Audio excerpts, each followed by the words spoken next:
Good morning, everybody. Thank you, Dr. Mandal sir, for giving me this opportunity. So, I'll be speaking on the diagnostic evaluation of primary congenital glaucoma. So, to begin with, just a brief overview of primary congenital glaucoma. As we all know, it is the most common form of developmental glaucoma, and the basic etiology is isolated, non-syndromic maldevelopment of the trabecular meshwork with no other ocular anomaly to explain the high IOP. It's usually inherited in an autosomal recessive manner, but there are other modes of inheritance as well. Family history is seen in about 10-40% of cases. It is more common in consanguineous populations. Mutations in CYP1B1 gene have been reported, apart from other mutations as well. And the definitive treatment for this condition is surgery. So the classification according to the age of onset, it can be neonatal or newborn onset when it is within 0 to 1 month, infantile onset between 1 to 24 months, and late onset or late recognized when it is more than 2 years. And it is important to understand that more severe the angle anomaly, the earlier is the presentation and the worse is the prognosis. Hence, the condition should be detected at the early stage and appropriate surgery should be employed. Now, clinical evaluation is extremely important for this condition because number one, prompt diagnosis of childhood glaucoma and appropriate treatment can minimize the degree of visual impairment. And number two, there are certain mimickers of this condition, primary congenital glaucoma. We have to eliminate this at the outset, and some of these conditions can actually be life-threatening for the child. While speaking on the diagnosis of primary congenital glaucoma, like in adults, we have to rely on the IOP. In children, only IOP alone is not the main thing, because IOP measurements in infants and young children, especially during examination under anesthesia, can potentially be affected by many factors like the type of anesthetic used, the time point at which the IOP is recorded, and so on. So in children in particular, apart from the intraocular pressure, we have to look for other signs of glaucoma like ocular enlargement, the presence of hot striae, the increase in the cup disc ratio, and so on.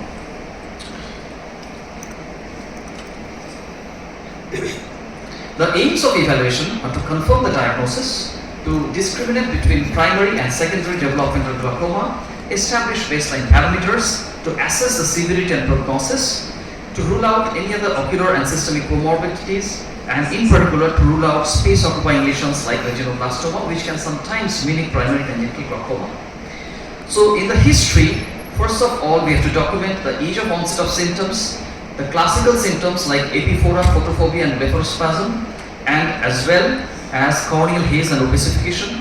Rarely red eye mimicking conjunctivitis, PCG can present in this way.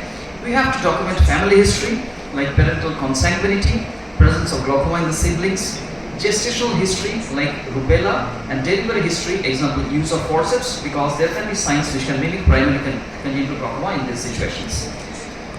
Coming to the symptoms, the classical symptoms described in most Western textbooks is a classical triad of epiphora, photophobia, and blepharospasm, which is attributable to the IOP-induced corneal epithelial edema.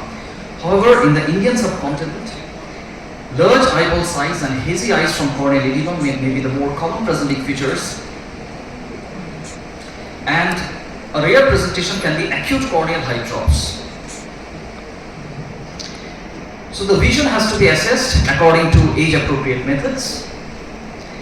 The key to the diagnosis of primary congenital glaucoma is examination of the anesthesia, and we have to record the diffraction, corneal findings, intraocular pressure, gonioscopy, ophthalmoscopy, and take the decision for surgery. In many conditions, the surgery is done along with the EUA. These are the requisites for EUA. So you have to use a pediatric speculum, calipers, tonometers, ophthalmoscope, retinoscope, direct gonio lens, and imaging like the B-scan. So regarding the choice of anesthetic agents, as we have discussed, the IOP is largely affected by the anesthetic agent. The degree of IOP lowering is unpredictable and depends on the agent chosen, the route of administration, the depth of anesthesia, and the starting intraocular pressure. All anesthetics and sedative agents lower the intraocular pressure except ketamine, chloral hydrate, and benzodiazepines. Sevoflurane is the most commonly used inhaled agent due to its convenience and safety profile. And it is very important that the IOP should be recorded the moment the child stops moving after inhaled anesthesia and prior to intubation. Regarding the tonometer, Perkins is a gold standard. Tonopen is also used, but it overestimates the IOP compared to Perkins in normal children and in those with glaucoma. Eye care is portable. It has a similar reliability to tonopen, but the advantage is that it does not need topical anesthesia and can be used in the upright position. It's important that we use the same instrument on follow-up, and again to stress that the IOP should be measured as soon as possible after initiation of the inhalational anesthesia and prior to intubation. The corneal haze is representative of the severity. The greater the haze, the greater is the severity of the glaucoma. It's usually more in center, and we have to document what are the structures that are visible, like the pupillary margin, iris details, and fundus details. Initially, this edema is simple epithelial edema due to elevated IOP. Subsequently, there is permanent stromal edema. That is why we have to act early. Untreated, the edema progresses to stromal scarring and irregular corneal astigmatism. The corneal diameter should be measured. So the corneal enlargement secondary to elevated IOP usually occurs before 3 years, and it's a marker to establish the diagnosis and progression. The differential diagnosis of increased corneal diameter are megalocornea, connective tissue disorders, and congenital high myopia. We measure the horizontal visible corneal diameter from white to white. It's important to know some figures. The normal measurement is about 10 mm at birth. Abnormal values are more than 11 mm in newborn, more than 12 mm in a child less than 1 year of age, and more than 13 mm at any age. Corneal striae are almost orthognomonic.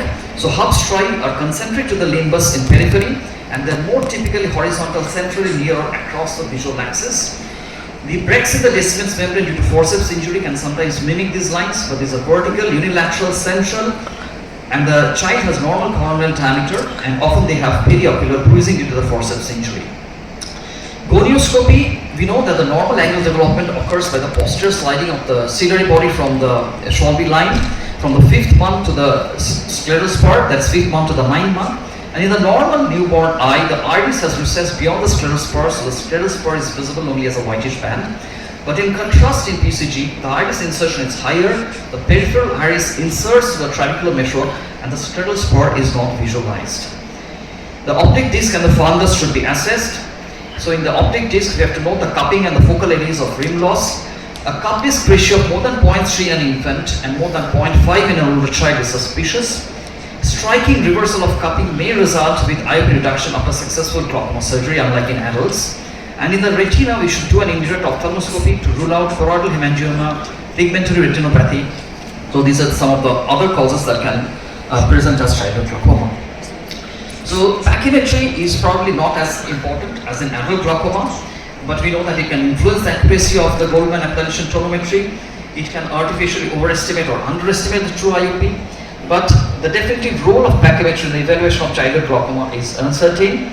So approximately it's 540 micrometer at 6 to 23 months, thinner in primary congenital glaucoma, thicker in aniridia and glaucoma following cataract surgery. The CGRM recommends that CCT should not be used to adjust an IOP measurement, but rather taken into consideration in the overall context. B-scan is an extremely useful tool when we do not have a proper view of the posterior segment. So it can detect marked disc cupping in the presence of opaque ocular media. It can also help us to exclude posterior segment pathology like retinoblastoma or choroidal hemangioma, and it helps us to diagnose and follow up post-operative complications like choroidal detachment and suprachoroidal hemorrhage. Also, increase in the axial length on sequential examination is a sensitive indicator of the progression of glaucoma. UBM, when it is available, can be used in certain situations. So we know UBM uses a frequency of about 50 megahertz with shorter wavelength and shallow penetration causing maximum resolution. It's useful for suspected retroidal pathology, example ciliary body masses. Also useful for assessing anterior segment in presence of corneal edema, corneal scar, dense cataract, etc. So to summarize, primary congenital glaucoma is the most common form of developmental glaucoma. It is isolated, non-syndromic maldevelopment of the trabecular meshwork with no other ocular anomaly. It's usually inherited in an autosomal recessive manner.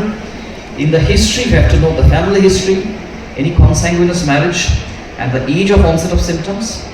The classical triad of symptoms, as we all know, in addition to the classical triad of symptoms, we have large eyes and hazy corneas, mainly established by UA. So the IOP is measured by Perkins.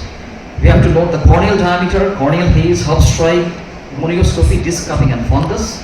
USGP scan is a useful tool. We have to beware of mimickers, and I think Dr. Murli will take up this topic. And the key message is that prompt diagnosis and proper and prompt treatment can minimize the degree of visual impairment. Thank you. So these are all my key references. Thank you, Devasis, for an excellent presentation on the topic.